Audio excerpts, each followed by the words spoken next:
היי חברים, מה אם אומר לכם ש5 דקות בבוקר יכולות להוסיף לך לא רק אנרגיה, אלא גם שנים רבות של בריאות מצוינת. בלי תרופות, בלי ניתוחים, רק הרגלים פשוטים.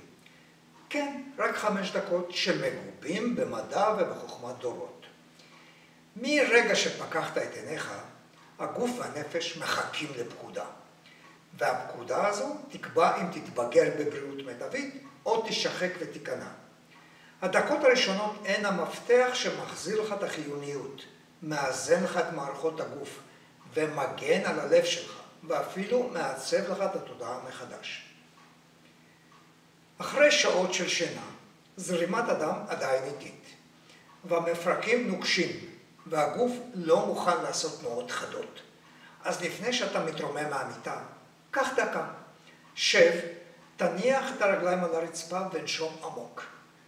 סובב בעדינות הצוואר, סובב את הכתפיים, והחשוב ביותר, הפעל את העקבים מספר פעמים. תנועות קטנות מאותתות למוח, חזרנו לעניינים, אנחנו מוכנים להתחיל את היום. דקה אחת של תנועה מפחיתה סיכונים, מחדדת את המחשבה ומשפרת את מצב הרוח. במהלך הלילה הגוף מתייבש, גם אם אתה לא מרגיש את זה. כוס מים אחת עם ההתעוררות מפעילה מחדש את מחזור הדם. מאירה את המוח, מקלה על הלב, שוטפת רעלים ומניעה את מערכת העיכול. רוב האנשים שולחים את ידם ישר אל הקפה, אך מה לעשות? הקפה מטבעו משתן ומייבש, מה שמכביד על הלב ומעלה סיכון להתקף לב. הפתרון פשוט, ברגע שאתה מתעורר, לפני הקפה, לפני האוכל, 2 כוס מים אחת בטמפרטורת החדר, ואם אפשר עם כמה טיפות לימון. הרגל קטן, השפעה גדולה. כמה דקות של נשימה עמוקה ואיטית משחררת את המתח ומכניסה את הגוף למצב ריפוי. נעשה את טכניקת 4-2-4. שאיפה ל4 שניות, החזק 2 שניות, נשיפה ל4 שניות. תרגול קצר כזה מוריד את הלחץ דם, מחזק את מערכת החיסון ומביא בהירות מחשבתית. ומה עם המוח? גם הוא זקוק לאימון קצר. השיטה הפשוטה היא לשחזר את אירועי אתמול. שחזר אותם מהסוף להתחלה. מה אכלת לארוחת ערב, עם מי דיברת, מה היה גודלו של הירח, איך נשמעו הציפורים עם השקיעה. הנוהג הקטן הזה ישמור על יכולת המוח להישאר חד, גם כאשר כל האחרים סביבך מתחילים להיכשל. זה לא אימון לזיכרון, זאת הנוכחות שלך ביקום. אתה מתקלח.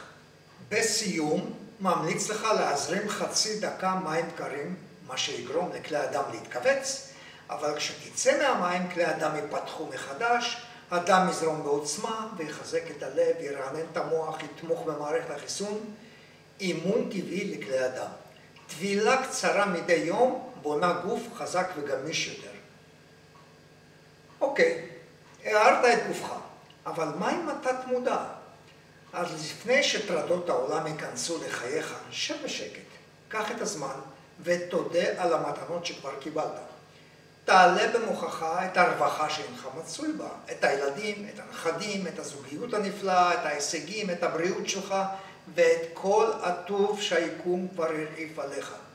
וגם אם זה לא בדיוק נכון, ואתה לא שלם עם זה, זייף וחזור על הזיוף, התת מודע יאמין לך, יכוון את צעדיך, יאתר הזדמנויות וינחה אותך. זה לא אומר שתתעלם מההיבטים השליליים, זה רק אומר שאתה מגביר את המיקוד על החיובי. שתול בתת מודע מחשבות טובות של בריאות, הישג והצלחה.